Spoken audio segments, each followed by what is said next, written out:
hearing that he was saying, I heard a whisper, I could be wrong, that he was going back to his corner saying he wants a rematch because he thought he lost. Breaking down future fights, and they were like, I think Dariush gets through Charles, and then he probably beats Islam. And I'm like, what? 2 people said that to me, that they think that Dariush probably wins in a fight against Islam. I'm like, guys, and here's the problem with that. It means you don't understand what you were watching last night. It means you don't understand what you were watching last night. You were watching the 2 best guys in the world fight. The 2 best guys in the world, pound for pound. My goodness. If you need a reminder why you love the sport of mixed martial arts and the UFC as an organization in general, go ahead and just rewind back to last night's main event. And if that doesn't do it for you, then I don't know what is going to. That was what that was like for me. I mean, look, that fight had so much in it, and there's so many things to talk about coming out of it. It's unbelievable. And like across the board in terms of what it meant, what it exposed, matchups that are coming up, a person's profile going forward, which that was a major breaking out party for Volkanovski, which seems ridiculous because he's been the champion for a long time. You would think that it would have happened before last night, but last night is his breaking out party. I have talked to 3 people that said that Volkanovski's their favorite fighter now, okay? I've never one time ever heard anyone say Volkanovski's their favorite fighter, not once. And I've talked to 3 people since last night who have said it. That is a key indicator that a lot of people feel that way. And I am one of them. Not, I don't loosely throw around favorite fighter, but he is a guy that I will not root against ever again. And I never rooted for Volkanovski. I didn't root against him. He's not a guy I rooted against. He's just not a guy that I really cared. It was like, all right, well, he's fighting Max Holloway. I really like Max Holloway. Let's see how it goes. It's just one of those things. Like, he's really obviously an exceptional fighter, but there was nothing about him that made me emotionally tied to his journey. And last night, that changed. That changed immensely. I want to talk about the decision. I want to talk about what would have happened if he would have won versus him, not getting the decision. And then the big question is what to do next. Now, there are plenty of, I could definitely break this into multiple videos, but I'm not going to because I love you guys. I'm going to give you guys a whole shebang on this video, talk about whether you have him do the rematch or you put him up against Yair Rodriguez and why, because that is a very tough call. I've never seen a fight where the outcome was more positive for the loser ever. And I mean like ever. Ever. That was the greatest losing performance in UFC history, I think. Okay? In terms of the benefit to their career, because he didn't lose as far as the world is concerned. He very easily could have been given the decision. And now he has been elevated to, I mean, look, dude, I don't know what else to say. I think he's a superstar now. I mean, as high as of a star as you can be without being kind of like a court jester, like Conor McGregor, Paddy Pimblett. Like, those guys are court jesters, right? Like, which just means, or Sean O'Malley. Those guys have a higher ceiling because they're court jesters. A guy who's just a hard-nosed, like, I'm going to go get him guy.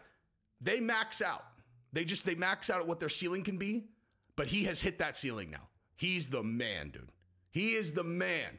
And then also, I want to talk about how people are interpreting this fight because, again, listen, I wouldn't have made a YouTube channel about mixed martial arts if I didn't think that I had unique insight or at least the ability to share information that people wouldn't think about otherwise. And I think there's a lot of misinterpretation about what people were watching last night and what it means about the 2 fighters.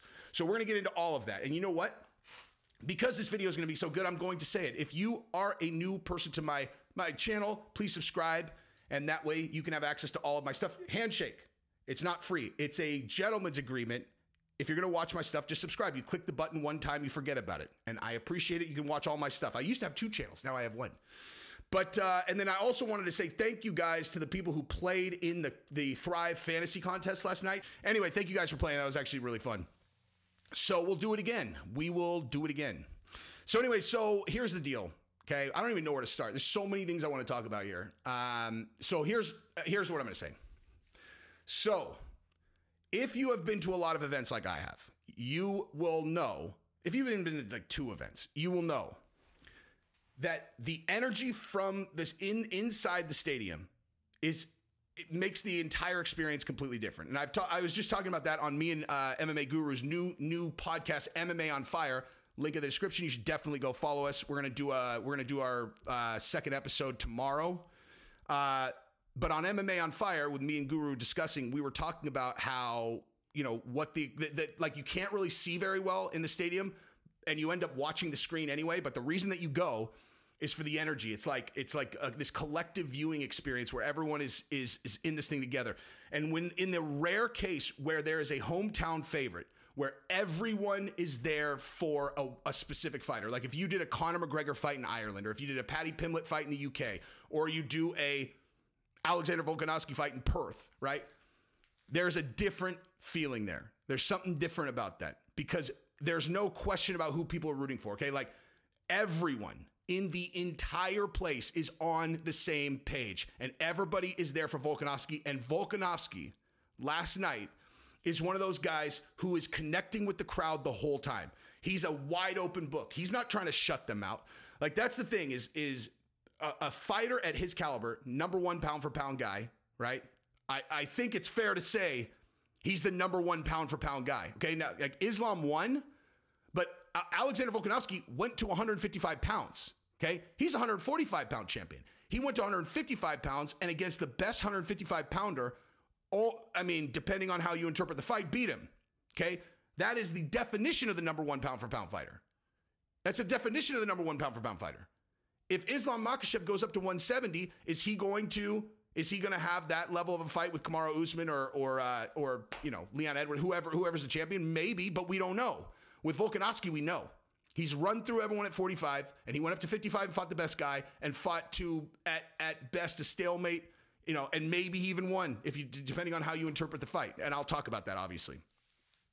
He's the number one pound for pound guy in the world, right? And so, listen, guys at that level, they are exceptional psychologically. You can't get that good without being a top tier elite psychological competitor. And what that means is you have to put yourself in whatever mind state is going to make you perform the best, which means that's where the promotion stops, right? I talk about this on the channel all the time, about how critical it is that you promote yourself well if you're going to be a star in the business. You're going to get the fights that you want, that is as much a part of the fight game as the fights. Promoting yourself well will get you the opportunities to demonstrate that you're the best in the world, because you are a highly coveted, highly followed fighter. So it's critical. But once you enter the octagon, different ball game. All that stuff ends, right? What you do once you're inside the cage is 100% dependent on what is going to make you perform the best. If you're a showboat guy on the outside, but if you showboat in the octagon, you don't fight as well as if you completely block out the crowd, then you block out the crowd, right? You do whatever you have to do to perform your best in the octagon. And a lot of people have to shut it off. They have to do their best to just shut it off and go in there and pretend that they are in a 100% sparring match against someone from another gym and there's no crowd there. Like that's the psychological, you know, makeup that they have to put themselves in. And sometimes there are guys where the crowd feeds them.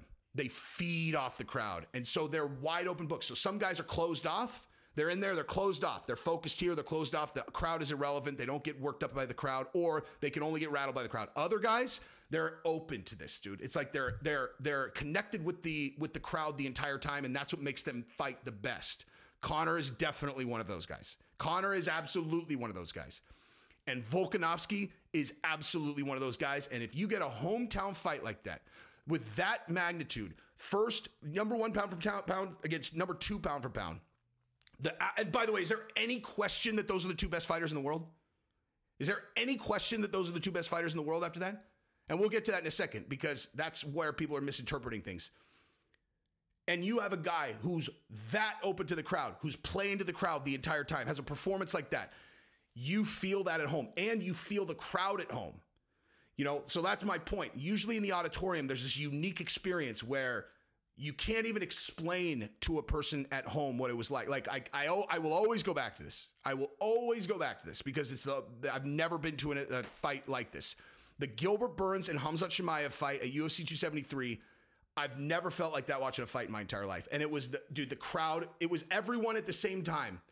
You know, I told you guys, like I was in the front row, and there was like a box in between us and the aisle. And I damaged my hand because I had a ring on and I was smashing this box so hard that I couldn't even feel it. I lost my mind. I legit lost my mind. And everyone else was in the same place, just slamming this box like, let's go. It's so like a fight like last night. I know exactly what that was like. I know exactly what that was like in there. And I think that it was so wild that you could actually even feel it at home. You could even feel it at home to the point where it translated off of the screen, you know? It translated off of the screen where the Volkanovski is a star thing is not an experience you just had in the stadium. You could feel it on the television watching, right? Like I saw last night, Chael did a video right after the fight, and it was something along the lines, I can't remember the title, but he was saying Volkanovski should have been given the decision just because he's the hometown favorite. Like he has the home field advantage. They should have just given him the decision because of the home field advantage. And when he first said it, I'm like, that is ridiculous. Like it's a ludicrous take, right? You just give it to him because he's the hometown favorite. Now, I personally thought that Islam won the rounds. Not 49, 46. I thought he won 48, 47. But nonetheless, so I thought it was a ridiculous take.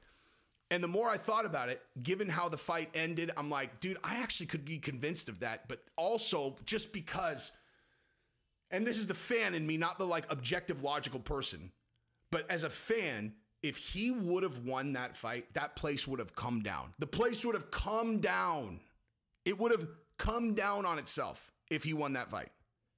And that would have made him an even bigger star. I know it doesn't seem like it's possible, but that would have made him an even bigger star if he won right then.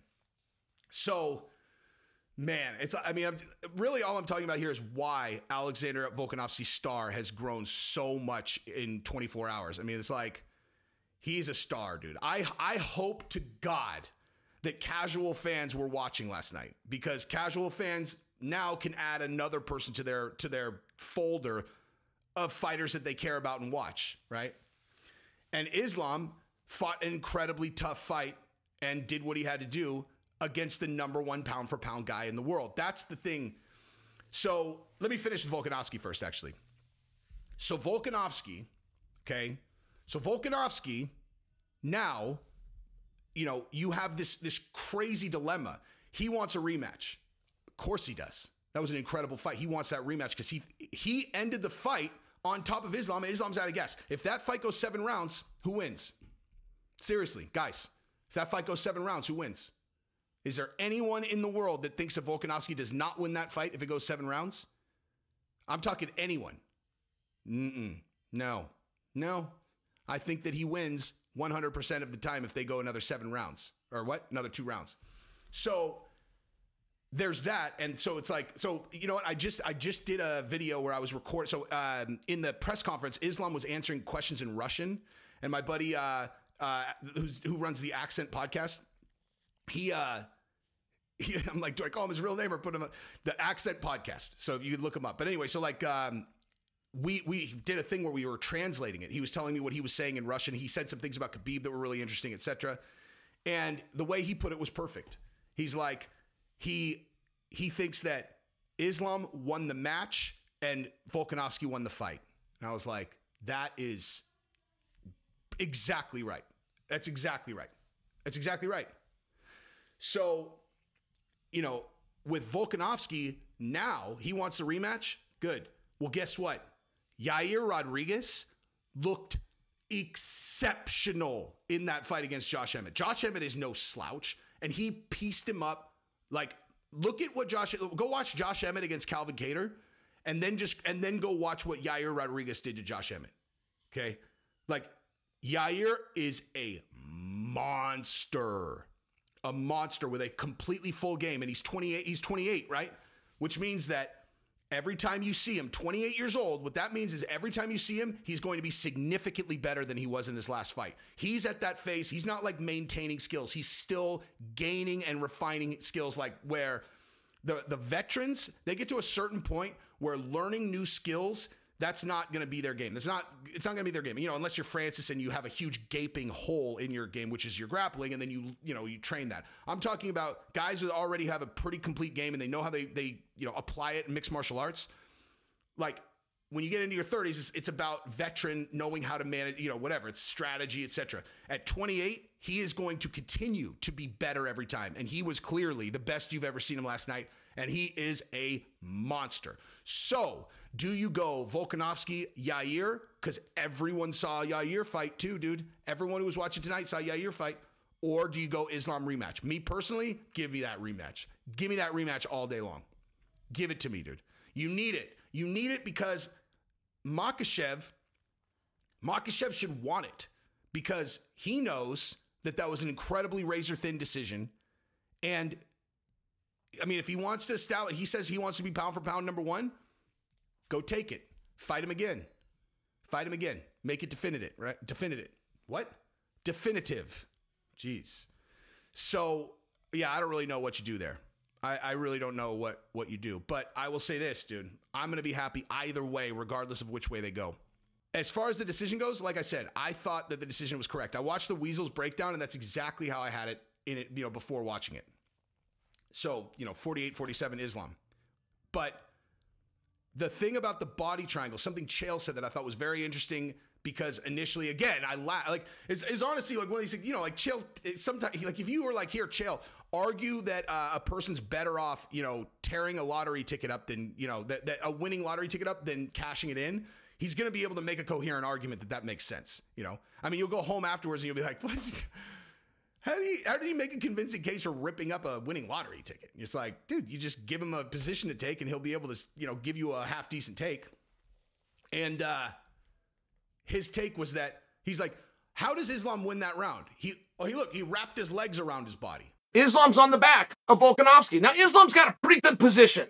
He's got his hooks in. You know what that meant? Just so we can all be real clear, they were doing this. Just so we're all clear. Does this scare you? Does this scare the hell out of you guys? Does this look like a real posing thing? If I do this to you in front of a police officer, is he going to come over and tell me I've done something wrong? I mean, after all, my legs are touching. Okay, well, that's what Islam did. He touched his legs like this, and he was around what looked like the head and the arm of Volkanovski. Great. That looks like a pretty good start to a position, but either way, that's it. Look at it. Look at this. He's doing like he's got his legs just like crossed. He's like, got his legs wrapped around his body. The other guy punched him in the face more than he punched him in the face. I don't understand. He has his legs wrapped around his body, and I'm like, what? I'm like, dude, he transitioned to his back and got him in a fully locked body triangle that he couldn't escape. He couldn't escape the body triangle. And then I thought about, because that's like the most, I don't know. I mean, I know people think like mount is the most dominant position or people on their back. My personal opinion is on the back with a body triangle is the most dominant position because it's like literally impossible to escape. If it's tight, it is like impossible. I know not impossible. Frank Mir taught me when we were on Fight Companion that you can't escape a body triangle. But it's obviously very challenging because you don't see people escape it almost ever. I know when I have a triangle lock, my legs are so fucking small. So this is a very rare occurrence. I was rolling with one of my world champion training partners the other day, and we started in half guard. And just as a partial training, and the entire point was just don't let them pass. That's it. Like you win if they don't pass. And I just put I put a triangle on his leg. That's how fucking big he is, dude. He's like 270 pounds. And I just put a triangle on his leg. And I was like, and then just framed. And he ended up choking me. He couldn't, but like I'm saying, he's a world champion. He couldn't get his fucking leg out. So he choked me. But nonetheless, my lock was still on his leg while I was being choked. So the lock was that tight, The point is, it is really, really challenging to escape that thing. And so, I don't know. Like I thought the take was ridiculous, but at the same time, okay, you got it's like landing one really big shot, right? But in grappling, all of a sudden you can't escape. It's like, all right, he got him in this position, now he can't escape. But what are you going to do with it if you can't do anything with it? And the other guy's punching you in the face over and over and over and over. I mean, that is not like a totally unreasonable argument that just because he was attached to his back, he shouldn't win the round. He doesn't necessarily win the round. It's not as ridiculous as it sounds initially, right? But I don't know. I was inspired last night, man. I love that stuff. I thought Volkanovski was incredible. I thought that Islam was incredible. And here's the thing. This is the main point that I wanted to make about how people are interpreting this that I alluded to earlier, which is like, So I had 3 people tell me that Volkanovski's their favorite fighter now, right? I also have heard a couple people say to me, not just one, at least 2 people, that they think they were like breaking down future fights. And they were like, I think Dariush gets through Charles and then he probably beats Islam. And I'm like, what? 2 people said that to me, that they think that Dariush probably wins in a fight against Islam. I'm like, guys, and here's the problem with that. It means you don't understand what you were watching last night. It means you don't understand what you were watching last night. You were watching the 2 best guys in the world fight. The 2 best guys in the world, pound for pound. Okay. However, the fight breakdown, people were like, oh, it's going to be a walkthrough for Islam. Okay. Well, guess what? The difference between 145 pounds and 155 pounds is not as much as you think, clearly, Like if the guy's cutting down to 145, it honestly doesn't even mean that he's a smaller like guy, right? It doesn't even mean that he's a smaller guy than the 155 pounder. Maybe he just has a body that is capable of cutting more weight, right? So he's actually probably, he could be he used to do rugby at like 200 something pounds. And so the point is like, he might not even be a smaller guy. Okay. And so he's just not cutting the extra weight that he's capable of cutting. So he's not even a smaller guy. And it's the number 1 pound for pound guy against the number 2 pound for pound guy. The fact that they looked vulnerable against each other, that doesn't translate to anyone else, dude. You think that means Dariush is going to beat Islam Makhachev? Why? What about that fight? How does that fight break down? Like, what about Beneil Dariush resembles Alexander Volkanovski? I'm not talking about like, oh, he's good. Yeah, he's good. There's nothing even comparable about their games. Nothing.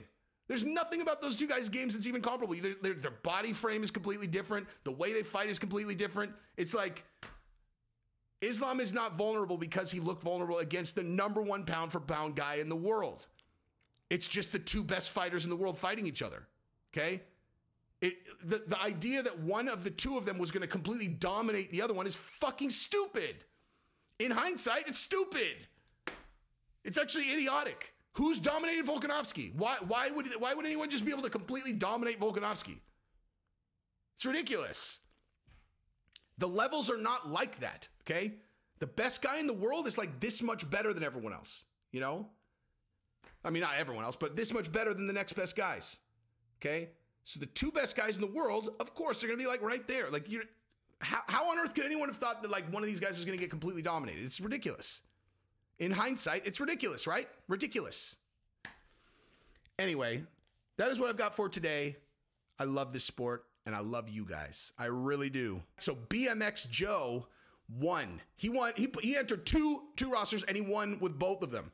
He hit every single prop bet. He hit every single one. I hit all but one, so I got 5th or something. But BMX Joe got 1st. Jaron Time got 3rd, but because BMX Joe won twice. Thomas Curina got 4th. I got 5th. Lenamy got 6th. Eugene Karev got 7th. Travelou got 8th. TC26 got 9th. And Travelou got 10th.